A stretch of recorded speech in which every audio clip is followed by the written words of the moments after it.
Alô. Pessoal, boa noite, tudo bem? Tudo certo? Podemos começar? Sim? Então sejam todos bem-vindos, todas bem-vindas, tá? Esse é o nosso primeiro encontro do nosso segundo semestre dos Diálogos do LAI. Acho que a maior parte de vocês já conhece essa nossa atividade, né? Para quem não conhece, a gente promove uma palestra todos os meses, menos nos 2 meses de férias, mas nos outros meses a gente promove uma palestra, sempre com um colega, né, que vem se destacando aí no seu meio de trabalho, seja profissional, acadêmico, empresarial, o que seja. O objetivo nosso é sempre tentar promover discussões, né, palestras, a gente chama de diálogos, exatamente para que a gente possa interagir, todos nós com nossos convidados, né, é tentar promover assuntos relacionados, de alguma forma, à criação, não só a produção, mas a criação, ou os animais de uma forma geral, e a interface deles conosco, tá, com os seres humanos. Então, é uma atividade do nosso laboratório, né, do LAI, que tem esse nome, né, Laboratório de Análises Socioeconômicas e Ciência Animal. Então, nosso objetivo é realmente interligar ciência animal com as ciências mais humanas, digamos assim. Economia, sociologia, psicologia, mercados, ambiente, bem-estar animal e etc. Todas essas outras dimensões, tá, que circundam aí a ciência animal. Ok? Então, o nosso convidado de hoje é o Claudenir, que está aqui conosco. A gente já agradece mais uma vez, Claudenir, por você ter aceitado o nosso convite. Tá? Eu vou fazer uma apresentação dele. Então, Claudenir Antônio Francisco Saqueto. Ele é ocupante de cargo público na Prefeitura Municipal de Tambaú, há 32 anos já, então ele é vizinho nosso aqui de Pirassununga, tá? Dentro da Prefeitura de Tambaú, ele já trabalhou em diversos setores, chefe do Departamento de Compras e Licitação, presidente da Comissão de Licitação aí por 8 anos, foi secretário de Departamento de Saúde e Vigilância Sanitária do município de Tambaú, foi diretor do Departamento de Água e Esgoto do município, chefe de gabinete da Prefeitura, auditor de contas no Fórum da Comarca de Tambaú, isso mais em relação à sua dedicação na parte administrativa, tá?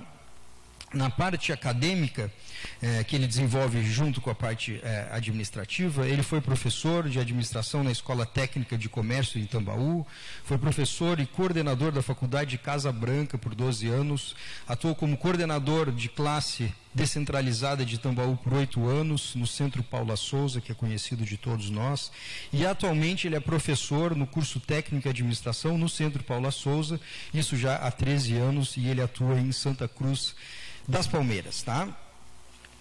Muito bem, em relação à formação acadêmica dele, ele tem graduação em Ciências Contábeis pela Unifeob, a Fundação de Ensino Otávio Bastos. Ele tem especialização e licenciatura em Administração pela FATEC, a Faculdade de Tecnologia de Americana. Ele tem MBA em Comércio Exterior e Negócios Internacionais pela Fundação Getúlio Vargas. E atualmente ele está essa eu acho que é a parte mais importante de todas. Ele é nosso aluno também do mestrado profissional em Gestão e Inovação na Indústria Animal. Então é admirável que com toda essa carreira ele, né, nunca parou de estudar. Então ele está fazendo o nosso mestrado na FZE, que vocês devem conhecer, o mestrado em Gestão e Inovação na Indústria Animal, o GIA, como a gente chama, tá? Então, além de toda a carreira dele, é uma satisfação estar recebendo você aqui também como nosso aluno também, tá, Claudenir?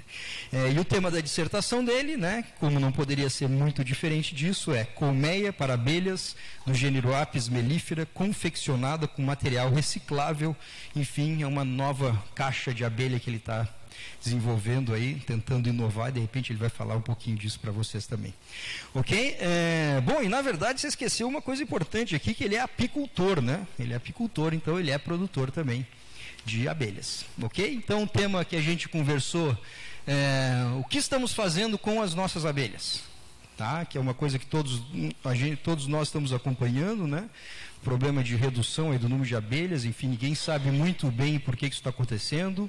A principal hipótese é relacionada a defensivos, mas enfim, as abelhas estão diminuindo aí significativamente a sua população, e a gente sabe o risco que isso tem por causa da polinização a produção vegetal depende da polinização e, consequentemente, a produção animal, que depende da produção vegetal, tudo isso está relacionado. Então, veja bem, a importância aqui no animal não é só no animal abelha, mas é, na verdade, imaginar que todos os outros animais vão depender de uma produção vegetal que vai vir de um processo de polinização, que a abelha é um dos principais agentes. Então, a importância social, a importância econômica, a importância ambiental disso, da abelha para a nossa sociedade. Ok? Então, Claudênio, obrigado de novo. Fique à vontade. Boa noite a todos. Primeiramente, gostaria de agradecer o professor Gamiro. Sempre quando a gente inicia lá na nossa carreira, a gente tem muita admiração para o nosso primeiro professor, professor da infância, e faz muito tempo aí que eu estou na carreira acadêmica também, e a gente sempre vai tendo um professor como espelho. E sempre tive meus professores como espelho lá atrás, mas não fui estar na presença do professor, fiz 2 disciplinas com ele e estou tentando assim, me espelhar um pouco no professor, chegar um pouquinho próximo dele. Com uma didática fantástica, um ser humano muito bom. Então a gente só tem que agradecer, e todos que são alunos do professor têm muito que aproveitar, porque fantástico, excelente professor. Professor, muito obrigado pela oportunidade. Em decorrência dessa oportunidade também, no início, estava comentando agora com o professor, eu vou aproveitar já fazer o convite logo no início para vocês. Sábado, agora, fui chamado também para ministrar a palestra, essa mesma palestra, na FMVZ de São Paulo. Então nós vamos estar falando um pouquinho dessa palestra, um pouquinho voltado a ela com mais a saúde também. Tá? Então vamos dar início à nossa palestra. Antes, porém, gostaria de saber se tem algum apicultor aqui na sala, se conhece. Você não me recordo de onde, mas eu já te vi, já te conheço de algum local. Tem mais apicultores? Chegou mais alguns apicultores? Está funcionando? Tudo show? Então tem mais apicultores. Para os apicultores é uma palestra, vamos dizer assim, bem básica. Nós não vamos nos aprofundar muito na área da genética, da inseminação. Nós vamos falar mais mesmo da importância socioambiental, econômica das abelhas, como o professor mesmo disse. Então, na área da genética, de inseminação, de reprodução, de produção ali, nós não vamos estar comentando muito. Numa outra oportunidade, quem sabe a gente pode estar desenvolvendo um trabalho. Nós vamos falar, como o professor disse, a respeito um pouquinho também do trabalho que nós estamos desenvolvendo aqui, que é a construção de uma nova caixa de abelha, de um novo material, que mais para frente ali nós vamos estar explicando melhor para vocês. Então, nós temos aqui poucos apicultores, né? Em relação ao público, nós temos poucos apicultores. Eu somente vou dar um breve histórico da apicultura, da abelha, no geral, uma coisa bem rápida aqui. A abelha está no mundo há quanto tempo? Então, a abelha está no mundo há mais ou menos 20 milhões de anos, ou seja, bem antes do ser humano.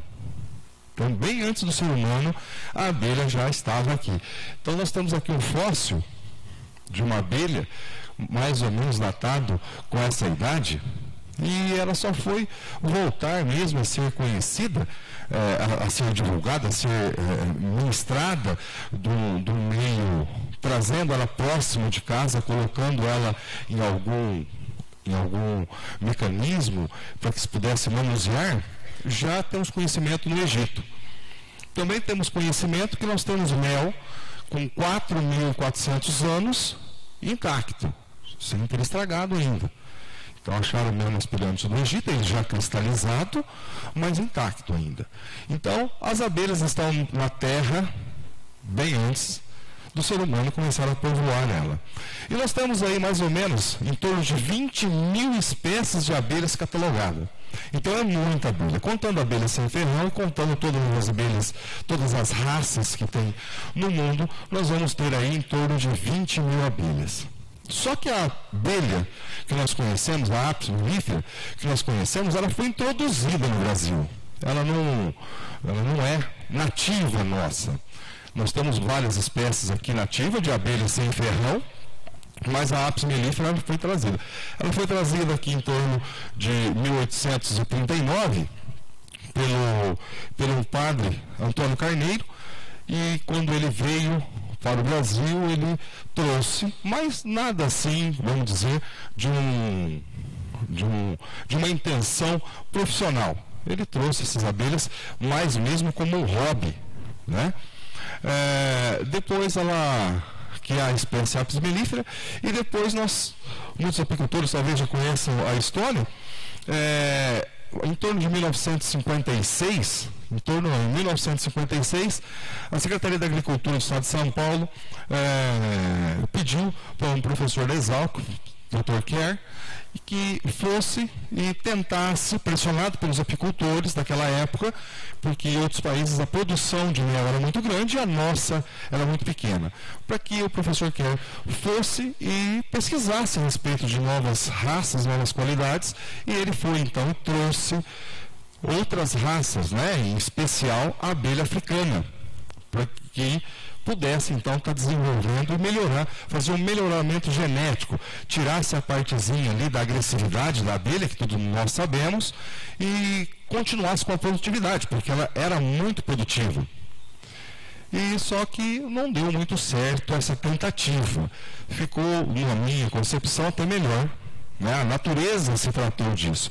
Então ele trouxe aqui em Camaquã, um arraial próximo aqui de Rio Claro. O professor Kerr estava fazendo os experimentos na Exalc, em Piracicaba, e um outro apicultor da equipe dele foi lá e tirou a proteção ali que faz do alvéolo da caixa, da tampa da caixa, e a abelha africana ela tem uma facilidade muito rápida de enxamear. E ela enxameou, ela criou uma nova rainha, e essa rainha saiu e o zangão já acasalou, cruzou com as abelhas nossas, que nós já conhecíamos, e começou a africanização. E ela é tão forte que apenas desde 1956, um prazo curto, hoje nós temos essas abelhas africanizadas que ocuparam todo o Brasil e até o sul dos Estados Unidos. Então, olha o potencial que essas abelhas têm de multiplicação. Então, elas multiplicaram esses enxames e ocuparam todo o Brasil.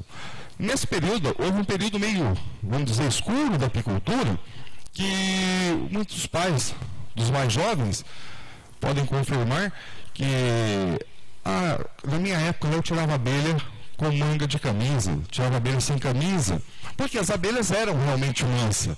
Tivemos alguns enxames lá atrás, quando eu era garoto, a abelha era muito mansa. A abelha italiana, a cárniga, ou outras abelhas, era bem mais mansa do que as africanizadas. Mas logo em seguida, e nesse período, houve ali em torno de 1960, 1970, praticamente uma estagnação na apicultura brasileira. Por quê? As abelhas ficaram muito agressivas e não sabia como lidar com ela. Então, não sabia como que nós tínhamos uma abelha muito mansa, mas pouco produtiva. De repente, essa abelha agressiva, mas muito produtiva. E foram aperfeiçoando técnicas, manejos principalmente, e foi melhorando tanto na produtividade, quanto nós melhorando no manejo para que pudesse cuidar e tratar melhor dessas abelhas. Nós temos, então, na apicultura, já familiarizado, o pessoal já um pouco mais familiarizado com a abelha, né? Todo mundo gosta do mel da abelha, né? E da picadinha dela. Acho que não é muito gostosa, né? Eu também trabalho com elas, mas também não gosto da picada. Dói, então a gente não acostuma, não. Né? Talvez ela coloque menos veneno ali naquela picada, tem uma roupa por cima, mas ela continua doendo. Mas ela tem uma importância muito grande dentro da nossa economia, que é um dos fatores e um dos ramos da atividade que eu considero que ela tem esse tripé perfeito da sustentabilidade.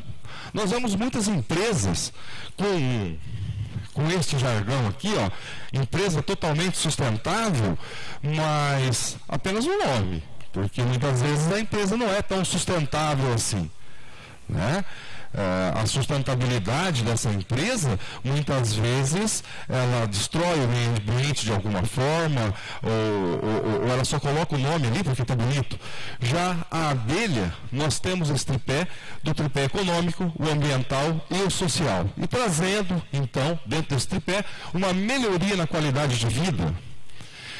E quais os benefícios sociais? O benefício social, um dos principais benefícios, é a permanência do homem no campo.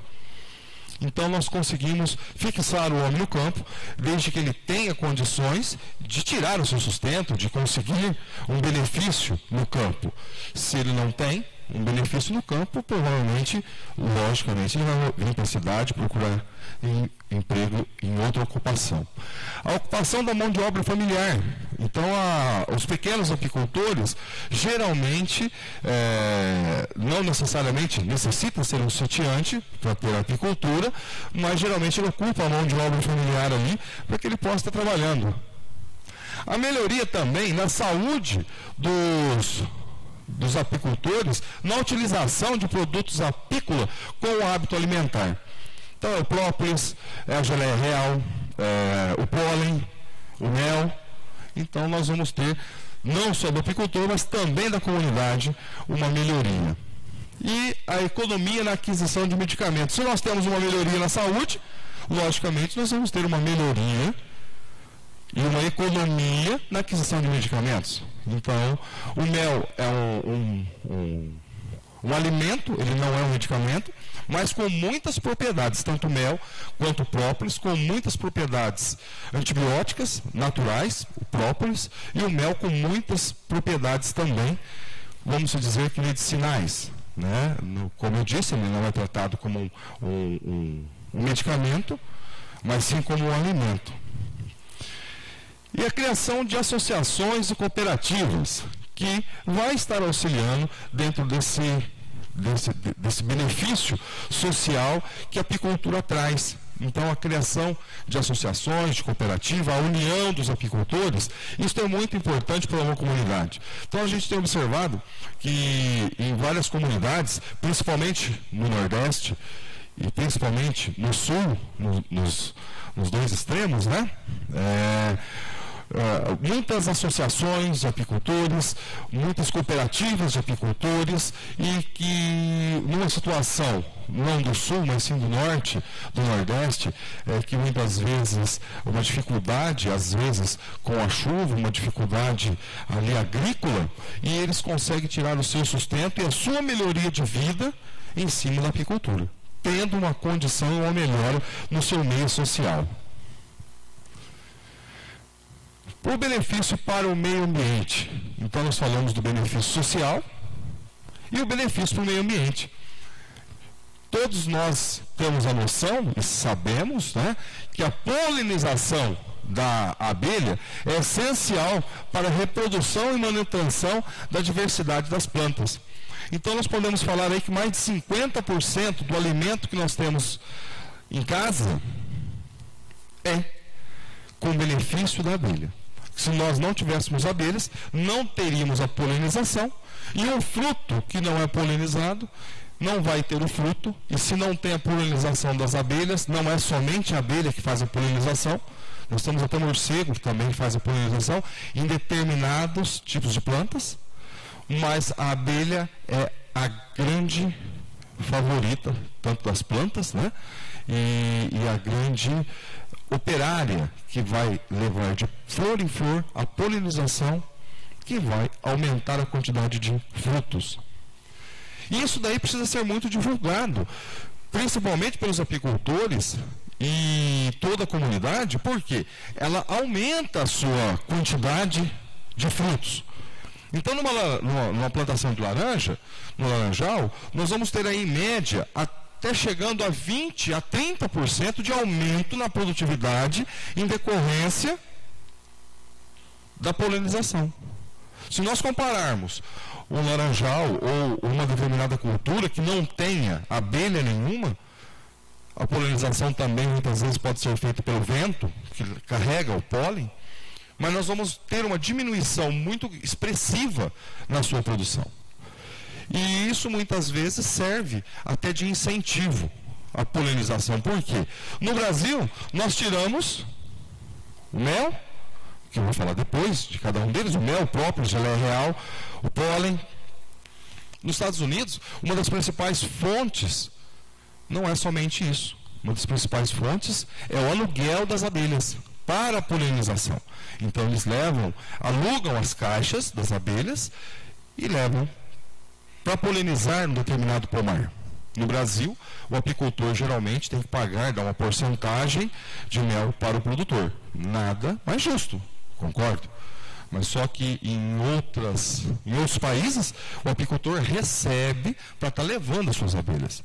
Então, muitos apicultores, principalmente nos Estados Unidos, não colhem mel. As abelhas são especializadas em polinização. Ele dá mais lucro do que a colheita do mel. E menos trabalho. Para quem trabalha com apicultura sabe que vai dar bem menos trabalho. Todos os alimentos, em torno de cerca de 80% das espécies das plantas que contêm flores, depende da polinização animal, sendo a abelha os principais polinizadores de aproximadamente 73%. Como eu já disse há pouco, então, para vocês, as abelhas é a grande operária aí da polinização dos nossos frutos que tem na nossa mesa. Sem ela, e dá para nós termos uma ideia de aproximadamente 30% a 40% a menos da produção que nós temos na prateleira do supermercado. E como que seria a produção? E principalmente o país que nós vivemos, o Brasil, que tem uma grande extensão de terras e produtos, e a sua grande maioria necessitando de polinizadores, necessitando de abelhas. Os benefícios ambientais. Então nós falamos ali do social, agora nós estamos falando do ambiental, e a conscientização dos apicultores e da comunidade para não efetuar e prevenção às queimadas. Nós estamos observando que na Europa nunca teve tanta queimada como está tendo. Portugal, uma grande área destruída, Itália, toda a Europa praticamente sofrendo com queimadas. Aqui no Brasil, o ano passado teve um grande número de queimadas também, e este ano também diminuiu um pouco pelas chuvas antecipadas que vieram, diminuiu um pouco, mas o Brasil também tem sofrido muito com queimadas. E é só as abelhas que sofrem com queimadas? Não, principalmente a população. Problemas respiratórios, enfim, um monte de problemas que a fumaça, sem falar por os problemas ambientais também que ela causa. A preservação da vegetação nativa, pois todas têm a sua função no ecossistema. Quando nós efetuamos uma queimada, nós destruímos tudo, deixamos ali na terra limpa. Então nós vamos destruir toda uma cadeia do ecossistema.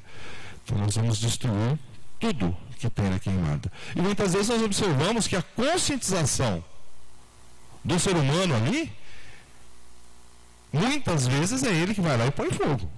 Então essa conscientização falta. E às vezes aquele que põe fogo, o filho tem problema respiratório, a mulher, a esposa, um familiar que tem problema respiratório. Então a conscientização para essa não queimada tem que ser geral e muito grande. A fiscalização disso tem que ser muito grande. Sem falar do malefício que isso traz para a apicultura. Muito grande. Mais adiante eu vou falar um pouquinho mais dela. Tá?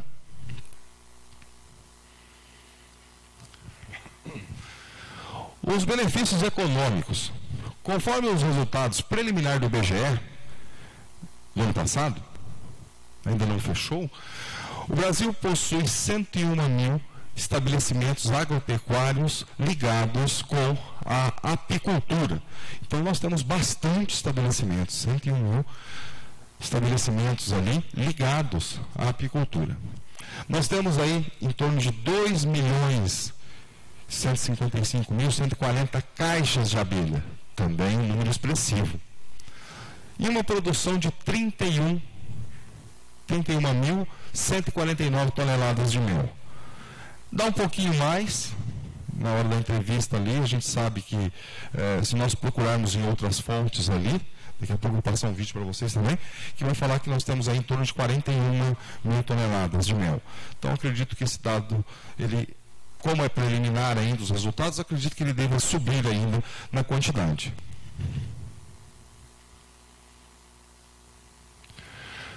O benefício econômico interno.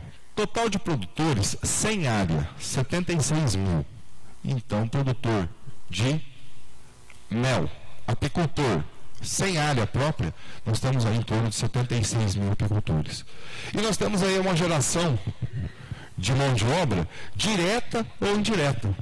Então, quer no maquinário que é adquirido, desde os equipamentos, macacão, bota, luva, os próprios maquinários da centrífuga, fumegador. Então, nós temos aí um mercado que ele aquece, né, uma quantidade de funcionários muito grande, que é gerado em decorrência da mão de obra da apicultura.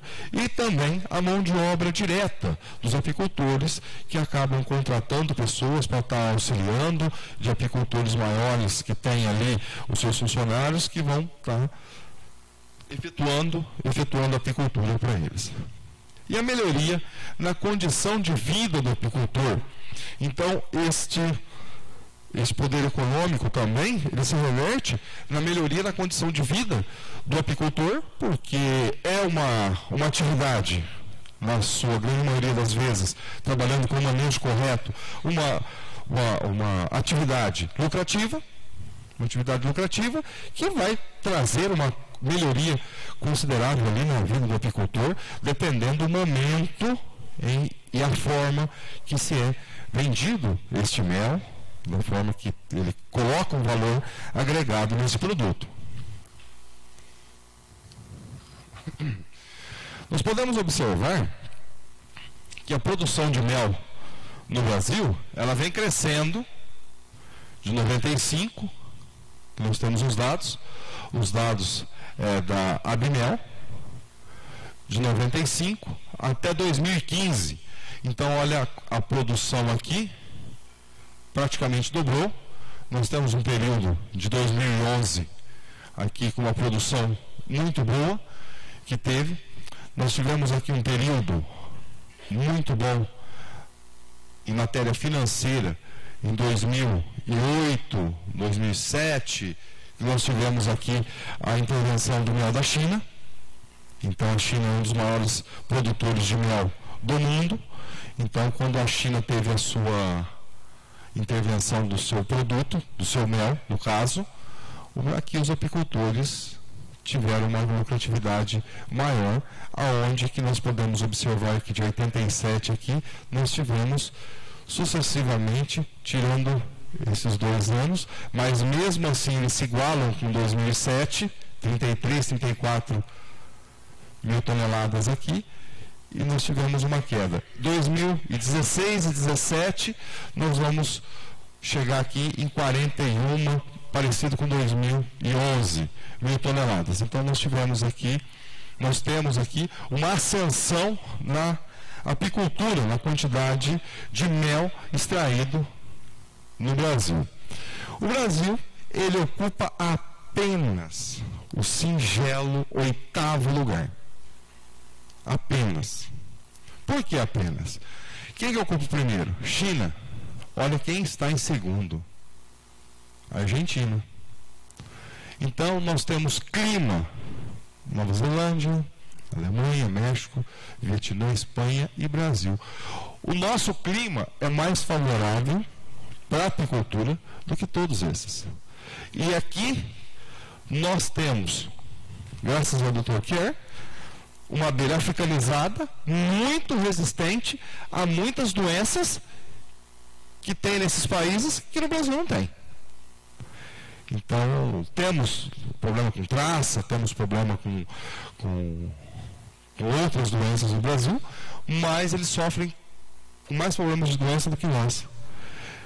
E nós ainda ocupamos o 8º lugar. Isso é bom. Por quê?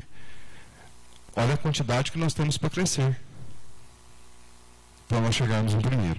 E o Brasil tem potencial para chegar em primeiro. Tranquilamente. Ele tem potencial. Então nós podemos colocar aí que em cada restinga de mato, em cada manancial, em cada área de APP que muitas vezes a gente fala, aquela área é uma área morta, aquela área eu não consigo obter nada. Por mim, eu desmatava tudo. Aquela área de preservação, ele consegue obter lucro ali, com a apicultura. Então, naquela área, muitas vezes, eu vou conseguir ter um lucro maior com aquela área de APP do que se eu efetuasse o desmatamento e tivesse uma outra cultura. Então é possível eu ter uma lucratividade na área de APP, tirar proveito ainda desta área, e aquela área que eu ia pagar para desmatar, ia danificar o solo, ia gastar fertilizante, semente, e provavelmente não teria a lucratividade, dependendo da área, dependendo da vegetação, eu não teria a lucratividade que a abelha poderia me dar. Então o Brasil tem que ter alguns incentivos, alguns investimentos dentro dessa área, para que nós possamos atingir aqui o primeiro lugar. Então, qual desses países que tem uma vegetação mais favorável do que o Brasil? Que tem uma diversificação da florada do que o Brasil? Nenhum desses países consegue ter uma diversificação de flor maior que a do Brasil. Então, nós conseguimos tirar, se nós acompanharmos a florada, os meus apiários não são apiários migratórios, mas nós conseguimos aí acompanhar a florada o ano todo. Quando eu falo meus apiários, é um apiário meu e do meu pai, porque os apiários eram do meu pai, infelizmente, com dificuldade de se movimentar, é eu que tomo conta dos apiários. Mas o nosso apiário é estacionário. Se for um apiário migratório, ou seja, um apiário que eu consigo estar manejando ele, acompanhando as floradas, eu tenho mel o ano todo levando as abelhas na florada. Então, eu não tenho abelha somente ali na primavera, em setembro, que eu vou ter abelha que vai me produzir mel. Então vamos lá. Quais os produtos apícolas com benefício para o homem? Outro problema, outro detalhe, outro motivo para que nós possamos investir e ter uma esperança de crescimento muito grande. O mel é um dos principais produtos que se tira, que se conhece, um dos mais fáceis ali de manusear, mais fáceis entre aspas, mas nós temos outros produtos. Nós temos outros produtos, como a geleia real, a polinização, que eu falei para vocês, de nós alugarmos caixas para polinização, com uma conscientização, porque muitas vezes nós não conseguimos nem local para colocar as abelhas. Né? Então, na conscientização, nós temos um trabalho da polinização, o pólen, a apitoxina, o mel e o própolis. Eu acho que o própolis não entrou aqui. E o própolis. Nós exploramos muito bem apenas o mel. Entre os apicultores, alguém de vocês explora a geleia real? O pólen. Tira o pólen. A apitoxina. O própolis, acredito também, quase todos tiram. Então nós temos aqui, só que a especialidade na produção de própolis, de placa. Então nós temos aqui mel e própolis e um apicultor que colhe o pólen. Nós temos ainda a geleia real e nós temos ainda a apitoxina. Então são tudo produtos que nós vamos conseguir extrair das abelhas, que vai ter uma lucratividade, que a grande maioria dos apicultores só trabalham com o mel. Então, a abelha, dentro do agronegócio, ela ainda é pouco explorada, muito pouco, pelo potencial que ela tem, pelo potencial que podemos explorar dentro desse mercado, ela é muito pouco explorada. Então, nós podemos ali crescer e chegar naquele primeiro lugar com facilidade. Se ficou bom lá em 2008, que teve um valor expressivo, este ano não está muito bem. Como um produto do agronegócio, esse ano não está muito bem. Porque nós temos uma oferta muito grande de mel da China, que provavelmente deve entrar no Brasil. Provavelmente. Entra ali pela Argentina, devido ao Mercosul, uma fronteira não tarifária, e provavelmente esse valor do mel nosso esse ano, só se acontecer alguma coisa aí, porque na entre-safra ele já está baixo, né? Então ele pode vir a melhorar ainda. Alejandro, o vídeo. Então o potencial do agronegócio é muito grande, que nós temos para explorar ainda. Talvez muitos já viram, né? Essa propaganda, mas pode soltar. Abelha é água. Agro, a indústria riqueza do Brasil. Abelha é água. A polinização das flores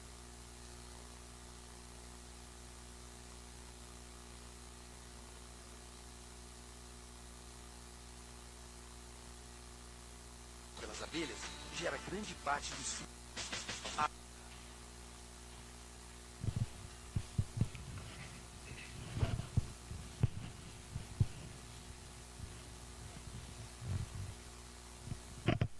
a indústria riqueza do Brasil. Abelha é água. A polinização das flores pelas abelhas gera grande parte dos frutos que consumimos. Nas colmeias, a principal atividade é a produção de mel e própolis. O Brasil produz 40 mil toneladas de mel por ano. Em 2017, a exportação somou 121 milhões de dólares, aumento de 30% no ano. Além de alimento importante, o mel entra na composição de cosméticos e shampoos. A própolis, considerada um antibiótico natural, movimenta a indústria farmacêutica. Tudo isso faz da abelha uma das operárias mais importantes de nossa economia. Abelha é equilíbrio para a natureza. Abelha é água. Agrotec, agropop, agrotudo. Tá na Globo.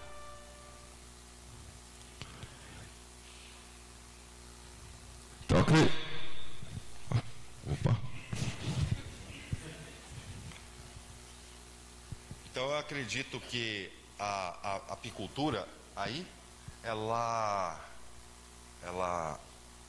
tem um grande potencial, como foi colocado aqui, tem um grande potencial para que possa melhorar tanto a condição social, ambiental e econômica. Então nós vemos comunidades que têm melhorado consideravelmente a sua condição econômica em cima da apicultura. E é a pergunta final, né? E o que nós estamos fazendo com as abelhas? Como se não bastasse uma, né? Coloquei outra pergunta. Nós estamos promovendo a sanidade apícola ou a insanidade humana? Porque, na minha opinião, quem mata a galinha dos ovos de ouro é insano. E o que o ser humano está fazendo? Matando a galinha dos ovos de ouro. Nós estamos matando algo que nos dá sustento.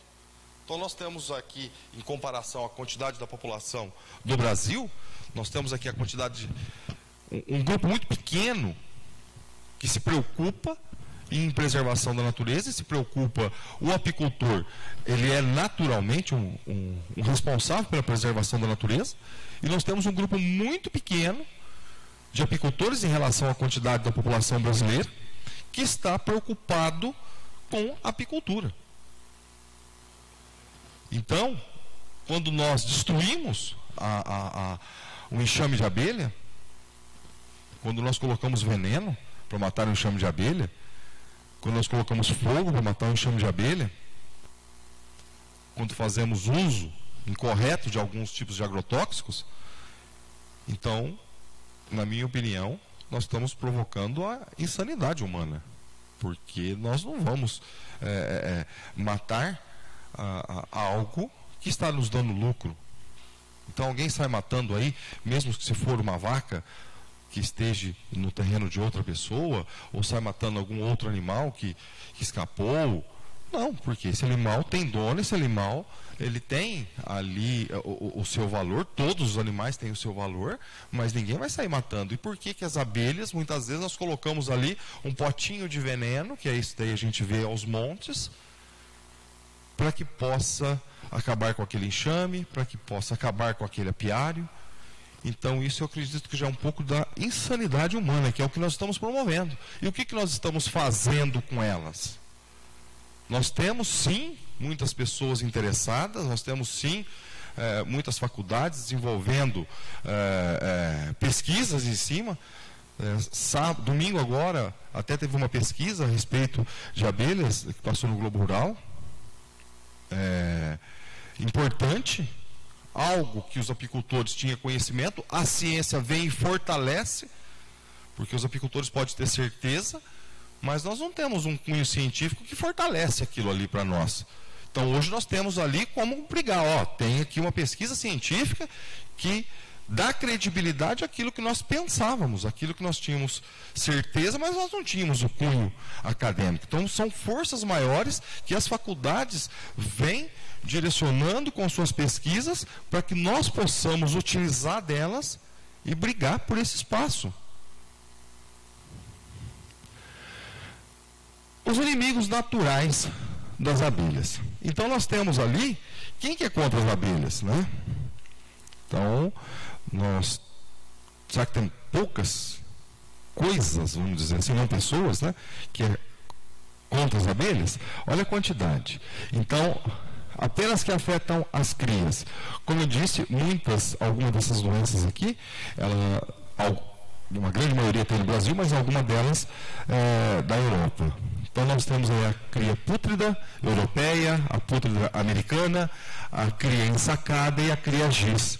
Eu não vou entrar em maiores detalhes em cada uma delas, mas acredito que os apicultores já devem conhecer cada uma delas. Aí fica por outra oportunidade a gente falar a respeito de cada inimigo natural das abelhas.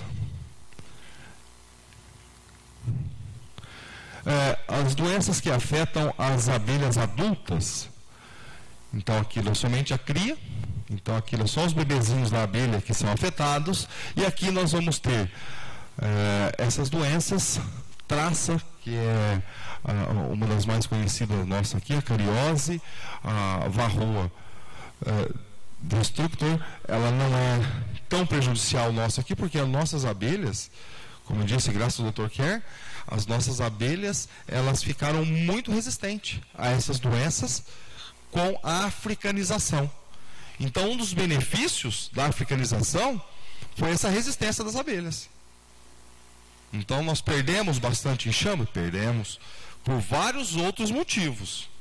Só que se fosse uma abelha de outra espécie, nós perderíamos muito mais abelhas. E mesmo assim, olha a quantidade de abelhas que nós perdemos.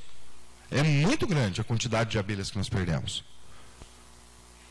Nós temos aqui, além dessas doenças conhecidas, dependendo do território, nós temos aqui o cupim, a formiga, tatus, coatis e até os pássaros. Em especial aí o bem-te-vi, que quando a rainha sai no seu voo de núpcia, se o bem-te-vi pegar a rainha no voo de núpcia, já era um enxame. Então perde totalmente o enxame. Então nós temos outros pássaros ali também que se aproveitam, mas dependendo da região do Brasil, nós temos algum tipo de animal aqui que vai estar nos prejudicando. Então um pedacinho da minha pesquisa também, ela vem aqui auxiliar na formiga, no cupim, no tatu, né? E talvez aqui ainda falta um pouquinho na traça da cera. Um dos principais inimigos da abelha. Então, se tudo aquilo não bastasse, se tanto da cria não bastasse, das doenças das abelhas adultas não bastasse, o pior deles é o homem. Com desmatamento, com queimadas. O desmatamento, não precisa nem falar muito, porque ele vai estar tirando o habitat natural da abelha. Onde que a abelha vai ficar? Se tirou a árvore dela, o habitat natural dela é a árvore. Se tirou o seu habitat natural, ela não tem onde ficar. Pode ficar num buraco de cupim, que muitas vezes nós encontramos, num buraco de tatu, muitas vezes nós encontramos, mas o habitat natural dela é nas galhadas, é nas árvores. E o uso indiscriminado de defensivos agrícolas. Em especial da pesquisa, eu ainda não tive a oportunidade de ler, estou direcionando para outras áreas, mas uma das pesquisas que foi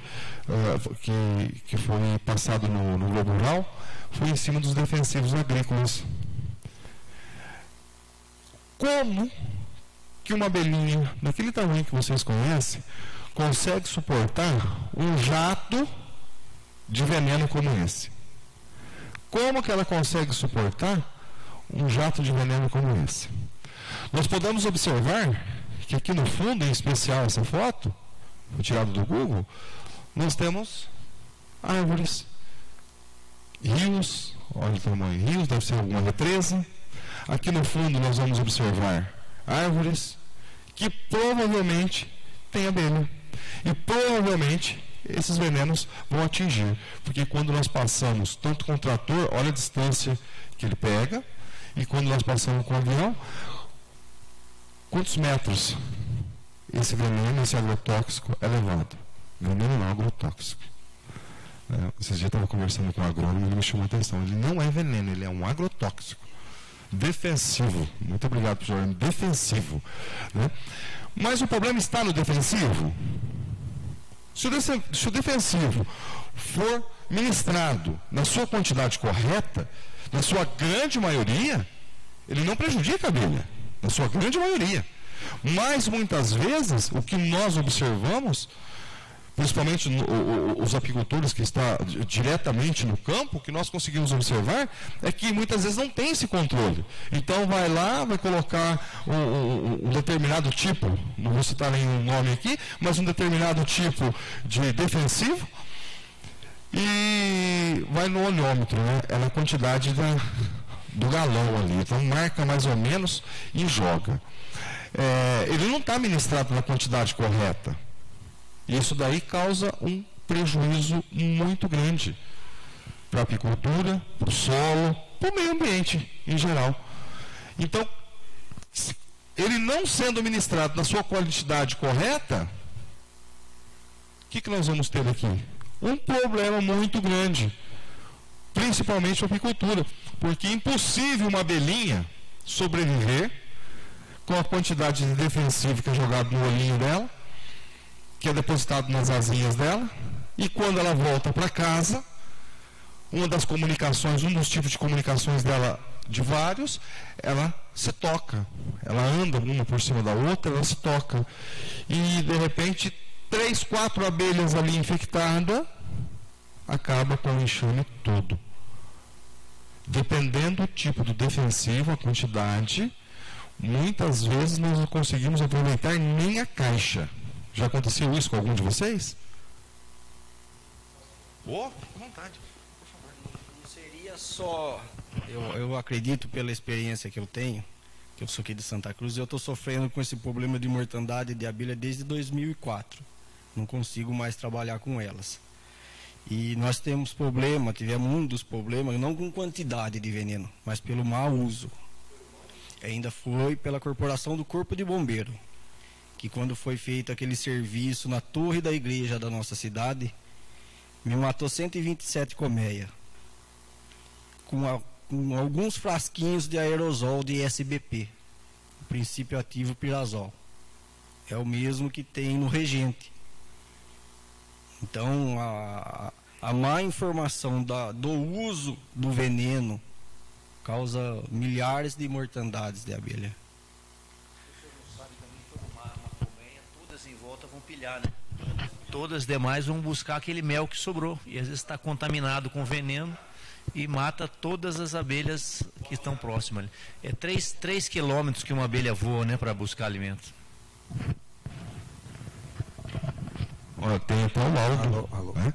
Então é aquilo que os apicultores sabem, é de conhecimento nosso, e que a universidade procura fazer as pesquisas em cima, como você tem o laudo, que com esse laudo nós temos como cobrar órgãos competentes para que possam estar nos auxiliando e nos auxiliando a comunidade, auxiliando o meio ambiente e e auxiliando economicamente, que é a restauração, que eu disse no começo, do tripé da sustentabilidade. Então nós não vamos pedir nada além apenas da restauração da saúde humana, a restauração do tripé da sustentabilidade socioeconômica e ambiental. Então é impossível nossas abelhas sobreviverem com essa quantidade de defensivos ou agrotóxicos que são jogados. Mas, como os colegas já disseram, é a forma que é ministrado. Tá? Então hoje é muito fácil nós irmos numa cooperativa, numa agropecuária, melhor dizendo, numa agropecuária, e chegarmos lá e falar, eu estou com um problema com uma abelha lá em casa, o que eu faço? O que eu faço? Leva um vidrinho assim, de reagente, coloca lá um pouquinho e resolve o problema. Resolve o problema daquele e de todos que estão em volta. Né? Matam todos. Problemas das queimadas. Isso daqui é um apiário meu e do meu pai, e aqui sou eu, e essa imagem já não existe mais. Então, ano passado até eu estava na aula do professor, né? Estava na aula do professor, mais ou menos nessa época do ano, né, professor, que estava tendo o curso, foi um pouquinho mais adiante, foi em setembro. Então eu perdi aproximadamente mais de 100 colmeias com a queimada pronta para fazer a retirada. Então, não tinha tirado nada, colmeias novas, colocadas, seria a primeira safra produtiva delas ali, com 2 sobrecaixas em cima, quantidade de material, aproximadamente em torno de umas 120 a 150 caixas que foi perdida no ano. É um prejuízo muito grande. É um prejuízo aproximadamente aí, contando com o material perdido, chega próximo de 50 a 80 mil reais. Então, para um apicultor, é muito grande. E para a natureza? Para a natureza. Sem falar o apelo emocional, porque quando você chega no apiário, as abelhinhas, na tentativa de proteger a sua cria, vão todas em cima da cria, e o fogo queima elas ali em cima, e elas não saem, elas ficam na tentativa de proteger a cria. Sem falar do apelo emocional. Né? Queimada é crime, mas quem paga o prejuízo? A natureza. O meio ambiente que vai pagar o prejuízo. O apicultor, agora quem colocou o fogo, não paga o prejuízo. Sei que muitas vezes não é somente produzido pelo ser humano. A insanidade humana tem cura? Porque se nós estamos ministrando agrotóxicos, se nós estamos de forma incorreta, se nós estamos efetuando queimadas, se nós não estamos fiscalizando a venda desses defensivos, desses agrotóxicos, se como comprar um remédio na farmácia sem a prescrição médica é tão fácil, imagine comprar um defensivo agrícola, um agrotóxico, é mais fácil ainda. Se nós tomarmos um remédio em dose elevada, ele se torna veneno. E se nós ministrarmos os defensivos agrícolas de forma também irregular, sem a orientação do agrônomo, sem a orientação de uma pessoa competente da área, de um técnico da área, também se torna veneno. E muitas vezes quem vai sofrer com isso pode ser a planta, muitas vezes sim, mas na sua grande maioria é as abelhas o primeiro impacto que se tem. Então depende principalmente de um trabalho de conscientização, uma união de apicultores, política e das escolas e universidades, que vem dar esse apoio para o pequeno, para o médio e para o grande apicultor, dando esse cunho, dando esses dados científicos para que nós possamos falar, não, realmente é verdade. Para quem? Na base da política. Então nós temos que levar isso para os nossos governantes para que possa esses dados para que possam ser melhoradas as fiscalizações em cima de vários aspectos. São somente esses? Não. Tem muitos outros aspectos que precisam ser revistos. Se nós fôssemos continuar aqui, a gente estenderia a noite falando desses outros aspectos. Tá? Pois, sem as abelhas, a insanidade humana nos matará. Então, qual a insanidade humana de destruir as abelhas? A nossa insanidade vai nos matar. Sem abelhas, nós vamos ficar sem alimentos. Não totalmente, mas sem alimentos.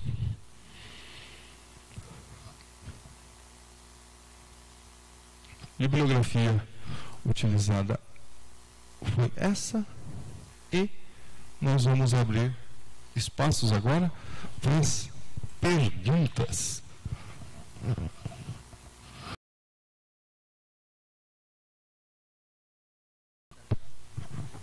Deixa eu só explicar, a gente realmente precisa falar no microfone, porque o pessoal que está assistindo não escuta, sabe? Então, infelizmente, a gente realmente tem que usar o microfone, inclusive os colegas que forem perguntar, fazer algum comentário, tá?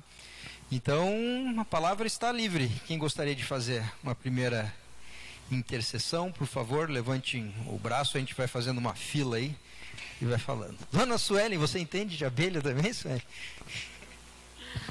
Boa noite. Vladimir, foi ótima palestra, viu? Adorei. Obrigado.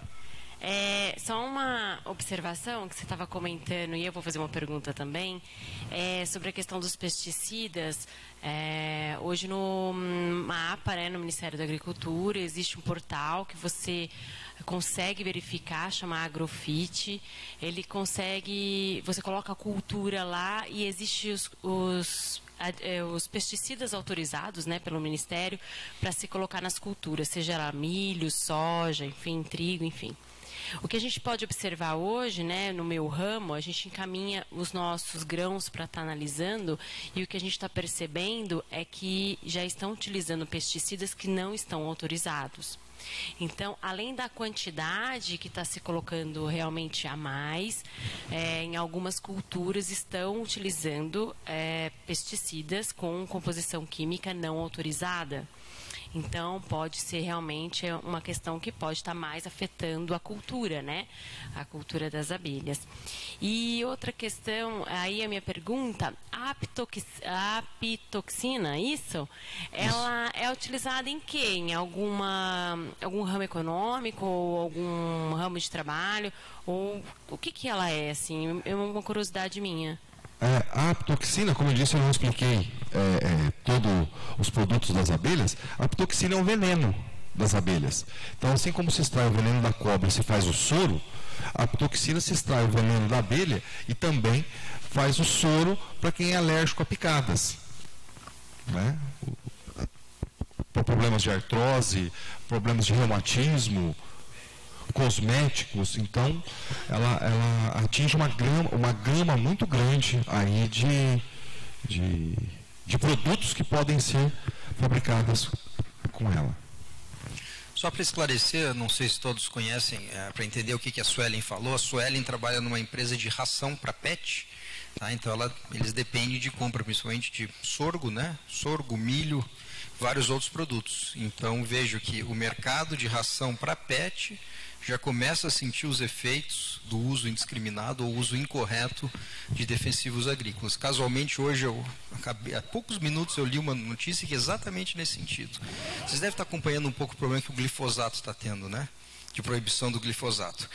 O que, em princípio, alguns podem achar que é uma boa ideia. Só que o que está acontecendo? Eles estão substituindo o glifosato por outros pesticidas, como ela falou, outros defensivos, que alguns são inclusive proibidos há muito tempo. Então, assim, a gente está diante de questões complicadas aí, realmente complicadas. Então, o próprio segmento de ração pet food, né, sente também os efeitos disso. Então, é por isso que ela fez aquela pergunta, tá? Para que vocês possam entender. E a facilidade de comprar também do mercado negro ali, do contrabando desses produtos, está sendo muito grande, porque está vindo muito produto contrabandeado entrando aí pelas fronteiras que não tem as especificações corretas e consegue se comprar esse produto bem mais em conta. e sem controle nenhum, né? E um problema muito sério da questão dos defensivos, né? Porque isso é uma coisa que precisa ser dita, né? O agrônomo é responsável pelo uso de defensivo. Ele não é só responsável por prescrever, ele é responsável pelo uso e aplicação final.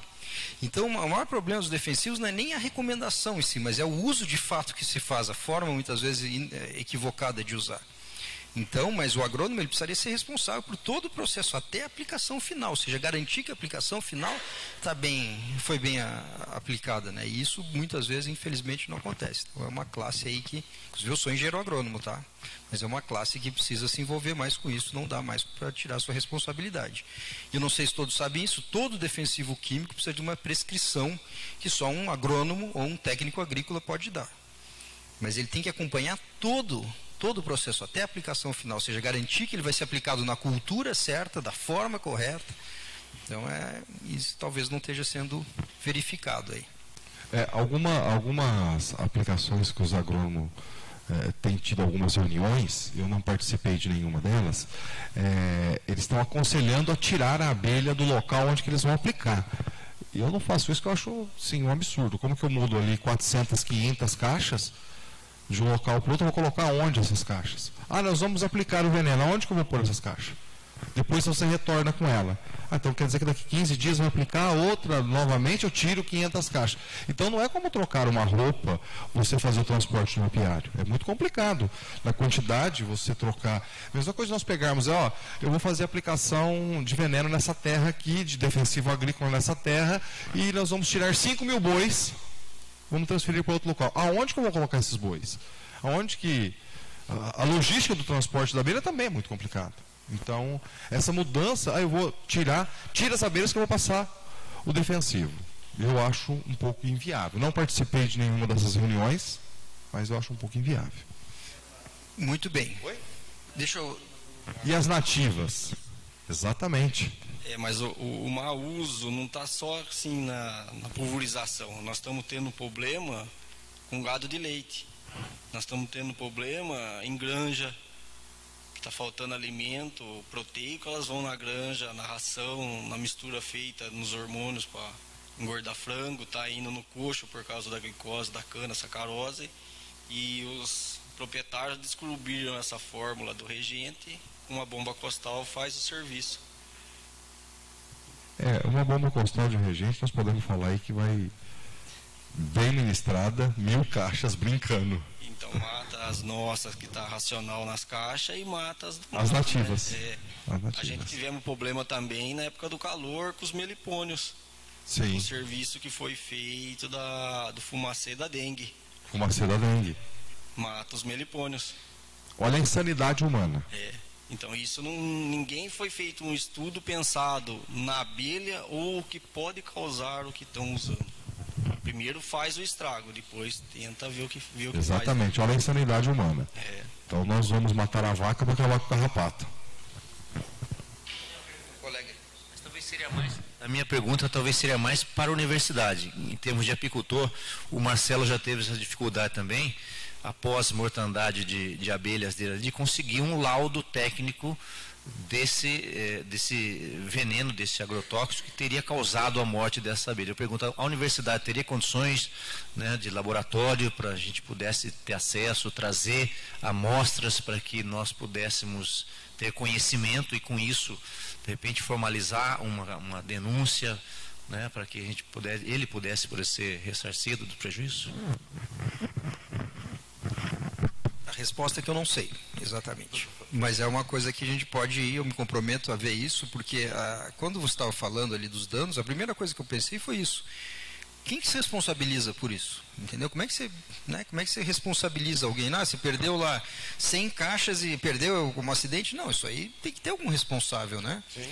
Então, eu acho que isso tem que ser checado. Agora, a sugestão que eu ia dar para vocês é o seguinte, a sociedade, de uma forma geral, tem que pressionar mais a universidade. Tem que pressionar mesmo, tem que vir aqui bater e dizer, olha, eu estou com esse problema, vocês precisam me ajudar a achar uma solução. A universidade tem um compromisso de tentar responder isso daí. Não é opção nossa, isso é uma obrigação que a gente tem. Entendeu? Então, Eu não, o meu departamento é exclusivo de produção animal, a gente não tem nenhum colega que trabalha com entomologia, então não sei responder para o senhor, tá? Mas é uma coisa que tem que, mas tem a FZEA já, a FZEA tem colegas que trabalham com entomologia, e isso é uma coisa que tem que ir atrás, entendeu? Então, da minha parte, tá? Eu me coloco à disposição para a gente começar esse movimento, a gente tentar ver quem são os colegas que poderiam nos ajudar. Se a gente em Pirassununga não tiver condições, a Exalc com certeza tem. A Exalc é o principal centro de entomologia do Brasil, talvez um do mundo também. Então vocês precisam demandar isso daí, tá? A gente precisa realmente ir atrás para conseguir responsabilizar, né? Não só a questão de queimados, mas a questão dos defensivos, né? Porque é um risco muito grande, né? É um risco muito grande. Você está lá, você perdeu 100 caixas, o senhor perdeu 120 e tantas. Então como é isso aí não é, né? Não é perder uma caixa aqui e outra ali, isso aí é um negócio inteiro, né? Então é uma coisa que tem, mas eu me comprometo, depois eu vou passar meu contato para vocês, eu me comprometo em ajudar a ver se a gente consegue um laboratório ou um colega que possa emitir um laudo dessa natureza. Inclusive, né, os colegas mais novos aí, a gente vive procurando uma pesquisa para fazer, né? Então quantas coisas, né? Quando ele for falando, quantas ideias de projetos de pesquisa eu fiquei pensando na minha cabeça, desde a área de mercado, a área de contaminação, de novos negócios, de novos produtos, puxa vida, tem um monte de coisa. Então, a gente tem um prato cheio para desenvolver pesquisa específica sobre isso. E é uma pesquisa que se faz com tranquilidade. Você pega apiários da região, você vai lá, faz a amostragem, isso é tranquilo de fazer. A universidade tem condições tranquilas de fazer isso daí, tranquilas. É só questão de ver quem são as pessoas e comprometer. Mas tem que demandar, tem que realmente demandar mais. Tá? Então, eu fico à disposição. Quem quiser só levantar a mão, tá? Depois a gente vai o meu orientador é o professor Carrer. E nas conversas geralmente que nós temos, ele frisa bem que o mestrado profissional, o GIA, ele é algo que vai de encontro com a comunidade. Então, nós percebemos o quanto que é o anseio da comunidade, né, com os apicultores, e do projeto em que eu estou, que eu acabei nem falando dele, devido ao tempo, do anseio da comunidade. Então, isso é uma integração. Então, para os alunos que estão na graduação, para os alunos de pós, que às vezes ainda têm uma dúvida no projeto de pesquisa, como o professor disse, a apicultura tem um monte de problemas para ser resolvido e um monte de pesquisas para ser feitas. E essas pesquisas não vai ficar engavetadas na universidade. Então, nós temos que fazer essas pesquisas, como o próprio professor Carrer sempre frisa, pesquisar algo que vai de encontro com o anseio da população, vai de encontro com a necessidade, que essa é uma das propostas do GIA, não é, professor? Que essa é uma das propostas do mestrado profissional. Então, está aí um prato cheio para quem ainda está desenvolvendo uma pesquisa, uma área, um ramo de trabalho. Então, só salientando para a questão do laboratório, o Instituto Biológico do Estado de São Paulo, ele tem alguns protocolos que ele analisa carcaça de animais. Então, se tem alguma contaminação específica mediante a morte do animal, enfim, eu acho interessante vocês procurarem a ajuda do Instituto, né? Ele fica na capital, em São Paulo, entra no site deles, é Instituto Biológico do Estado de São Paulo, e vocês entram lá em contato, e eu acho que eles podem estar realizando essa análise específica, enfim, ou dando uma orientação. Mais perguntas, colocações? João Vitor. Bom, boa noite. Foi muito interessante a palestra, foi bem esclarecedor o conteúdo. E, bom, como o senhor mesmo disse, a população de abelha tem caído cada vez mais, só que a produção de mel está aumentando bastante. E é um produto que tem um valor agregado substancial. E aí, paralelo a isso, a produção de mel tem aumentado bastante também. E essa produção de mel que tem aumentado está muito associada à fraude, principalmente no mercado asiático. Eu queria saber como que o mercado brasileiro está sujeito a ser dominado pelo mercado asiático, como outros mercados foram, nem dos Estados Unidos, por exemplo, e já tem alguma fraude que advinda no Brasil em cima da produção de mel para tentar entrar nesse mercado de algum jeito, um mercado que tem sido desleal, entre aspas, para os apicultores, né?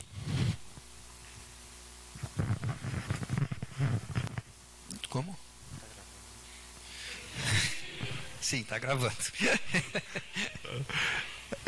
Mas aqui nós não temos papas na língua, a gente fala e grava e deixa lá para quem quiser ver, entendeu? Então isso aí não. Realmente, o mercado asiático. Mata a cobra, mostra o pau e deixa gravado lá para quem quiser ver, matar várias vezes. Então aqui não pode falar o que você quiser, Claudinho. Realmente o mercado asiático é animal, né? E muitas vezes não somente na produção, mas também na fraude. Então nós sabemos que o mercado asiático é um dos maiores fraudadores ali de patentes, né, professor? Mas é o mercado mesmo ou eles fraudam aqui? Ou é é o comerciante que frauda aqui? A entrada, os dois. Os dois aqui. São os dois. A entrada desse produto aqui que está sendo muitas vezes o problema. No mercado asiático, especificamente a China, já tem pesquisas em cima, que tem um laboratório na Alemanha, que é um dos melhores laboratórios do mundo, que eu não saberia falar o nome dele, professor, mas que faz as análises do mel. Então, para o mel ter validade, ele tem que passar por aquele laboratório. Então, os grandes exportadores, como Apidouro, Lambertucci, eu esqueci o nome do outro de Ribeirão, Apsflora, geralmente eles mandam essas amostras de um lote grande para esse laboratório. Esse laboratório consegue detectar em qual região do mundo o mel foi produzido, pelo pólen. Só que a China foi sancionada pelo fato do antibiótico no mel, que tratou a abelha com antibiótico para fortalecer.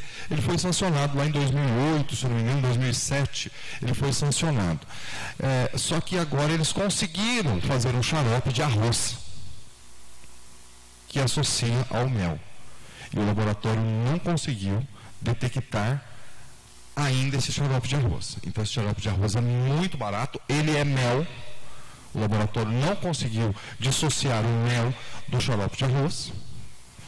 E quando se proíbe o mercado asiático de entrar com o mel, que ele tem uma proibição no Brasil, por exemplo, nos Estados Unidos, então de repente você vê que a China não está produzindo. Mas você vê um outro tigre asiático ali, que é um país pequenininho, que está produzindo horrores.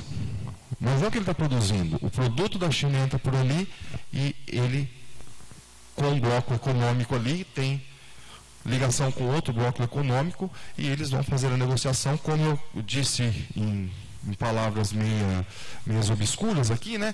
Que o mel entra pela Argentina. Então, o que eu quis dizer era justamente isso. Que o mel asiático ele vai entrar pela Argentina e vai vir para o mercado brasileiro e nós não vamos conseguir competir com esse preço, aonde que o preço provavelmente deve cair. Existe como pegar? Sim, a fiscalização tem que ter, mas nós sabemos que não vai conseguir fiscalizar, ele não é um mel contrabandeado, ele entra de forma legal. Então nós podemos falar que ele é contrabandeado. Porque ele entrou da Argentina, ele entrou de países fronteirísticos com o Brasil. Mas um pouquinho, Cláudio, isso é uma prática desleal de comércio, chama triangulação. Isso não pode acontecer. Não pode. Quem é um pouquinho mais velho, aconteceu muito com leite isso, nos anos 90 e poucos ali, início dos anos 2000. Né? Leite da Nova Zelândia, a Argentina importava leite da Nova Zelândia e revendia para o Brasil como se fosse leite argentino. Isso é triangulação, isso é ilegal do ponto de vista de comércio, pode ser denunciado na OMC, etc. Certo? Ou seja, o leite que pode entrar aqui sem taxação é o leite argentino. Né? Então, no caso do mel, seria o mel argentino, não o mel que a Argentina comprou da China e nos vende como se fosse argentino. Isso chama triangulação, isso é uma prática ilegal de comércio. Só que a gente sabe que isso é muito difícil de controlar, mesmo porque o que muitas vezes o exportador diz, não, na verdade eu compro mel chinês e estou exportando o argentino para vocês. Vocês estão entendendo? É difícil até de você comprovar isso daí, fiscalizar isso daí. Então é uma prática complicada de fiscalizar, mas chama triangulação, isso é desleal. E o mel então, veja bem, é outro problema. Uma coisa é o problema de fraude, se eventualmente existir, outra coisa é esse problema de usar o Mercosul para entrar com tarifa zero. E o mel brasileiro é um dos melhores mel do mundo, em sabor, em paladar, em coloração. Ele é muito bem aceito no mundo todo. Então nós temos qualidade no nosso mel, muita qualidade no nosso mel. Então acho que precisa realmente uma política forte em fiscalização, uma política forte ali, que os apicultores têm que se unir e cobrar essa política. Isso que eu ia perguntar, perguntar para os colegas todos aí, os apicultores, existe um selo de qualidade do mel, tipo o selo ABIC? A ABIC resolveu, porque também quem é um pouco mais velho vai lembrar da história do café, né? O café, o consumo interno de café no Brasil começou a cair muito na década de 90, porque a qualidade do café caiu, porque na verdade a gente estava consumindo qualquer coisa que não era café. Então a indústria começou a ver que ela mesma estava se matando.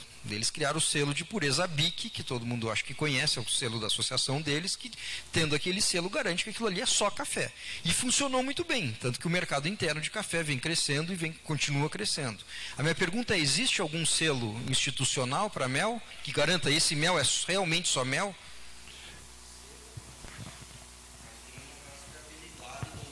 Tem a rastreabilidade do mel orgânico, a rastreabilidade do mel, mas o CIF, mas um selo específico como a PIC, não tem. Não tem uma associação forte que poderia criar um selo desses.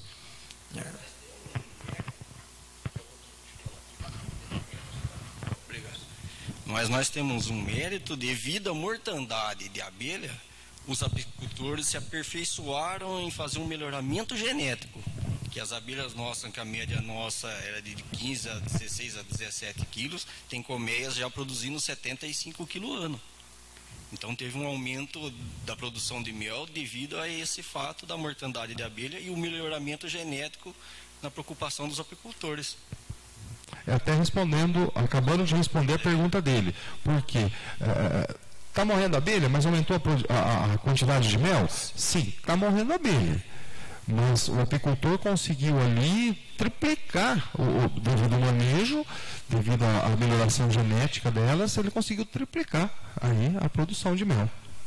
Que já tem até apicultor trabalhando com menos abelha e mais tecnologia. O apiário Saqueto, ele foi um dos primeiros a trabalhar nesse sentido. Nós comprávamos rainha já inseminada. Eu fiz cursos de inseminação na USP de Ribeirão.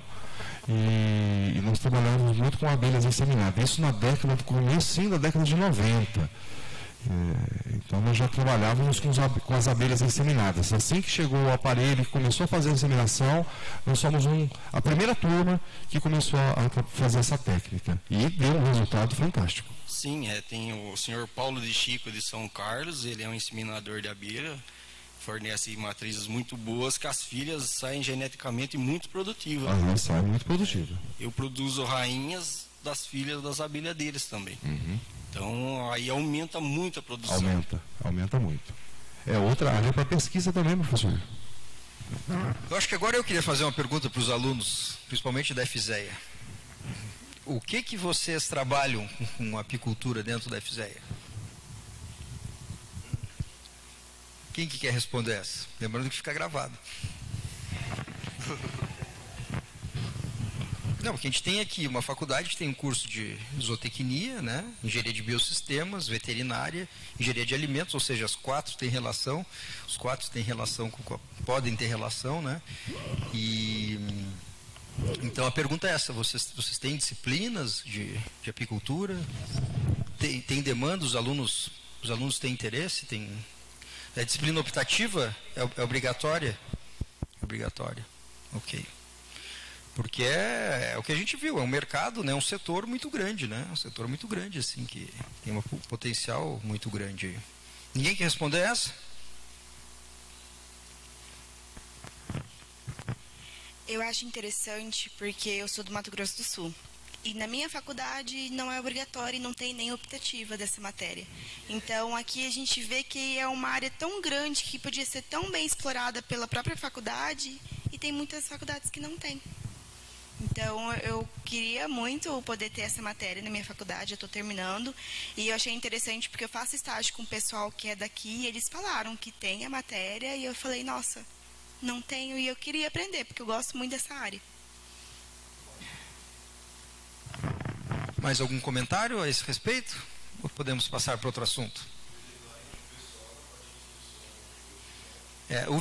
A parte de veterinária, né, tem a parte de inspeção, né, vem TPOA, mas a questão é tecnologia de processamento do mel. Na agronomia, o curso que eu sou formado, a gente tem disciplinas, né, apicultura 1, apicultura 2, mas elas são optativas também, não são obrigatórias, são optativas.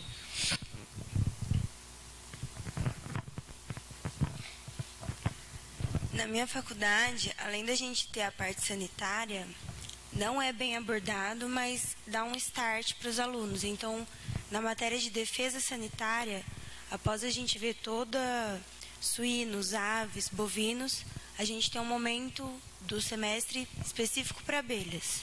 Então, não aprofunda em nada, mas dá um start e a professora abre caminhos para quem surge o interesse pela área procurar saber mais disso. Então, ela dá uma pincelada e fala sobre como está evoluindo, como está crescendo, como tem mercado, tanto para a parte de produtividade, de produção, quanto a parte sanitária, principalmente para a gente agora que está saindo para o mercado de trabalho. Então, oportunidade tem, só tem que procurar a área certa. Mais alguma colocação, colegas? Perguntas? Eu tinha algumas aqui que eu anotei. Tem várias, na verdade. Essas do professor não foi. Mas eu não vou tomar muito tempo. Na verdade, eu acho que todas elas foram abordadas.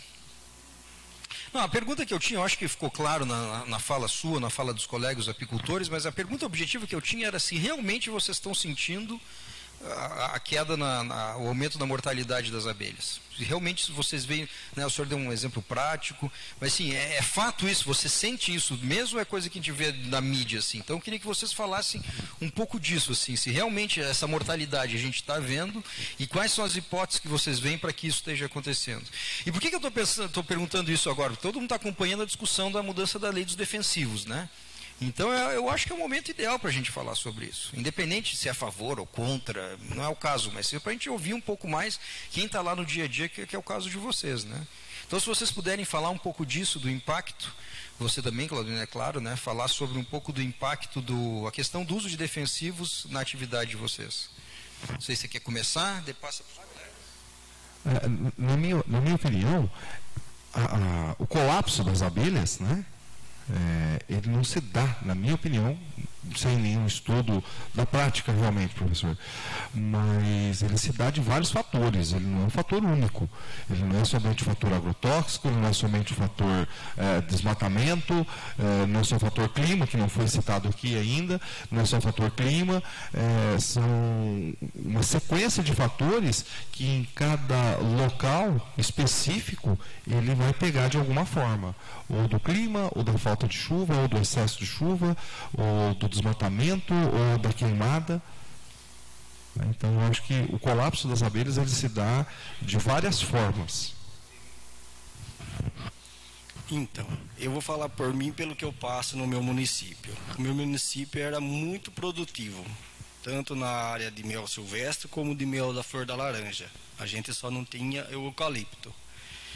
E de 2004 para frente, a gente começou a perceber a mortandade de abelhas devido ao uso de agrotóxico. E foi todo ano aumentando um pouco. E o que a gente que trabalha no dia a dia no campo foi percebendo? O domínio da monocultura da cana agravou a nossa situação. Tanto no pasto apícola, como nos tratamentos que foram feitos ao longo dos tempos para combater praga da cana. Aí contaminou a água, a abelha bebe água morna, como tinha curva muito alta, teve abelha que morreu por contaminação de água empoçada, teve abelha que morreu por contaminação de tratamento de soqueira, teve abelha que morreu com pulverização aérea, e o nosso município é muito pequeno. Aí a gente começou a andar um pouco mais longe com as abelhas. Encareceu um pouco, a gente viu que as abelhas mais longe estavam sobrevivendo. Só que já começamos a ter problema também, porque na plantação de batata é pulverização aérea. A gente tem um apiário a par, num pomar de laranja, tem excedência de veneno, a gente perde colmeia. A gente trabalha com a International Paper, que tem bastante eucalipto, mas os vizinhos têm bastante propriedades que trabalham com várias outras culturas que também têm pulverizações, que também morre a abelha, mas em menos quantidade. Mais concentrado é onde há uma cultura só, uma monocultura. Porque a monocultura, a abelha vai ter uma flor específica em determinado período. No outro período ela fica muito fraca, né? O enxame quase acaba ali, né? Por causa dessa monocultura. Que nem na excedência da cana, por que muita gente não entende que a abelha morre na soqueira da cana? É o único mel que não é floral, é o mel de cana, que é da secreção da cana. E esse mel, ele é produzido entre safra, entre as floradas naturais da natureza. E aí é feito esse serviço. E como as abelhas têm a necessidade de pegar néctar, como a gente faz a retirada do mel, elas, se a gente não alimentar, elas vão procurar comida. E elas se contaminam na soqueira. Exatamente. Então, vários fatores, né? Você tirou de um local, pôs numa outra região, e mesmo assim, por outros motivos, então, infelizmente, onde correr, nós vamos ter motivos aí para estar tendo mortalidade das abelhas. É onde que, na minha opinião, o colapso das abelhas, muitas vezes se dá em decorrência desses fatores específicos de cada região. Da nossa parte aqui, nós temos apicultores pouco experientes, como é o nosso caso aqui, estão iniciando. O Marcelo já tem muitos anos, o João aqui, seus filhos estão com a gente também com muitos anos de experiência em abelha. E o que a gente observa atualmente nessa atividade, realmente é isso, uma falta de parceria, às vezes, com a universidade, principalmente, para que a gente possa ter esse retorno da área científica do que está acontecendo e como a gente pode trocar essas informações de modo que a pesquisa e junto com a parte prática possa trazer soluções. Nós temos, como nós falamos aqui, algumas empresas que fazem esse laudo da mortandade de abelhas, mas muitas vezes o laudo não chega a tempo, ou então chega por empresas que são patrocinadas por Syngenta, Bayer, então a gente fica com a dúvida, dizendo que a abelha morreu por causa do envenenamento de uma espécie vegetal que ela consumia, então nem sempre a gente tem uma idoneidade no laudo que nós gostaríamos, né, para poder apresentar. Ou uma imparcialidade, né? Imparcialidade também, né, principalmente, para que a gente possa saber o que está acontecendo, porque às vezes pode ser até uma deficiência no manejo do próprio apicultor, a gente precisa conhecer também exatamente. Obrigado, os colegas. Algo mais? Mais alguma pergunta ou podemos encerrar por aqui? Podemos encerrar, então? Então, Claudenir, muitíssimo obrigado por você ter vindo aqui contribuir conosco, compartilhar seus conhecimentos, os colegas também. Eu queria dizer que, particularmente, estou muito contente de ver produtores aqui. A gente faz um esforço muito grande para conseguir trazer produtores para cá, de todas as culturas, e é muito difícil. Quando vem 1, 2 de vez em quando, então acho que hoje é o recorde, né, de produtores. Então a gente fica muito contente. Queria dizer, a universidade está totalmente aberta para vocês, entendeu? Vocês têm que vir, têm que demandar. A universidade é pública, é paga por vocês, por todos nós. Então eu estou realmente muito contente que vocês estejam aqui, né, fora, claro, todos os nossos alunos aí de graduação e de pós. Mas agradeço muito pela presença de vocês, tá? Venham sempre aí, cobrem-nos, que isso é muito importante. Ok? Então, Claudenice, não sei se você quer falar mais alguma coisa, senão não. É só isso. Só então, sim, se a gente for continuar, a gente vai adentrar a madrugada aqui, professor. Muito obrigado e obrigado, pessoal, por todos vocês aí, tá bom?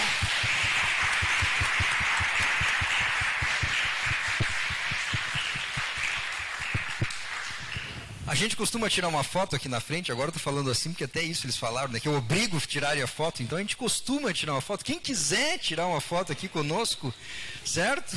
Então a gente gostaria de convidar quem tiver interesse de tirar uma foto aqui com todo mundo, com o nosso palestrante.